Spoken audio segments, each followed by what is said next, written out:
Albert Einstein once said, everybody's a genius, but if you judge a fish by its ability to climb a tree, it will live its whole life believing that it is stupid.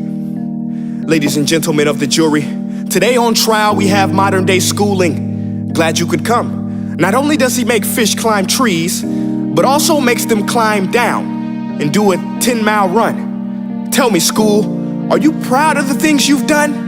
Turning millions of people into robots, do you find that fun? Do you realize how many kids relate to that fish? Swimming upstream in class, never finding their gifts, thinking they are stupid, believing they are useless? Well, the time has come, no more excuses. I call school to the stand and accuse him of killing creativity, individuality, and being intellectually abusive. He's an ancient institution that has outlived his usage. So, Your Honor, this concludes my opening statement, and if I may present the evidence of my case, I will prove it. Proceed. Exhibit A. Here's a modern day phone. Recognize it? Here's a phone from 150 years ago. Big difference, right? Stay with me. Here's a car from today, and here's a car from 150 years ago.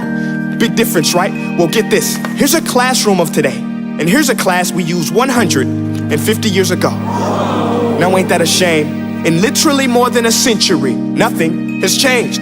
Yet you claim to prepare students for the future?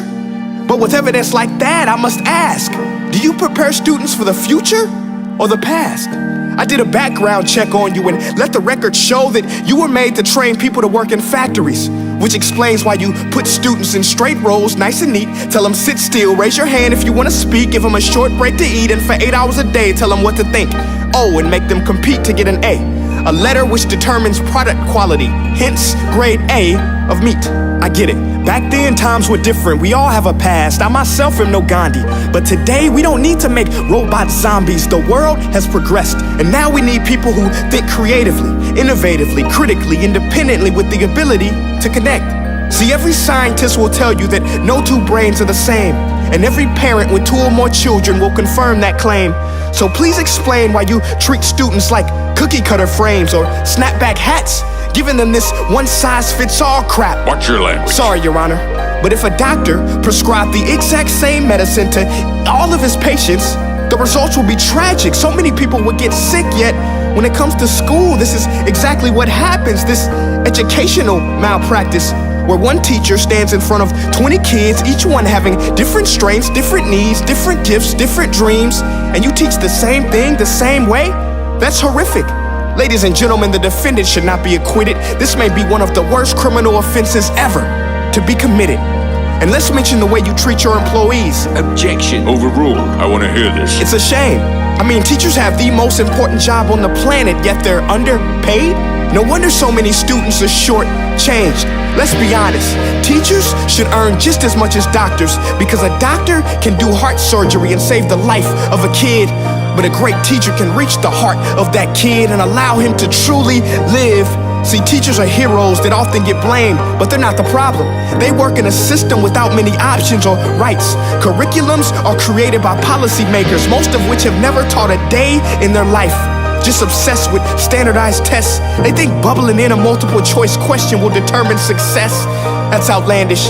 In fact, these tests are too crude to be used and should be abandoned, but don't take my word for it. Take Frederick J. Kelly, the man who invented standardized testing, who said, and I quote, "These tests are too crude to be used and should be abandoned." Ladies and gentlemen of the jury, if we continue down this road, the results will be lethal.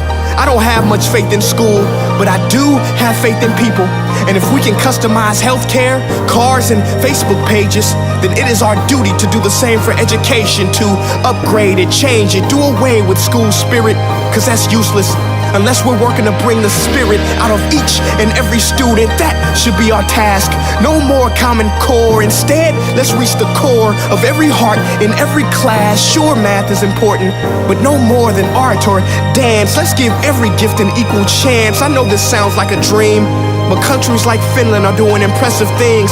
They have shorter school days, teachers make a decent wage, homework is non-existent, and they focus on collaboration instead of competition. But here's the kicker, boys and girls.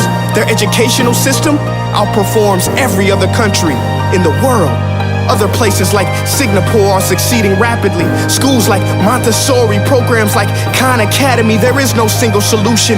But let's get moving, because while students may be 20% of our population, they are 100% of our future. So let's attend to their dreams, and there's no telling what we can achieve. This is a world in which I believe, a world where fish are no longer forced to climb trees. I'll rest my case.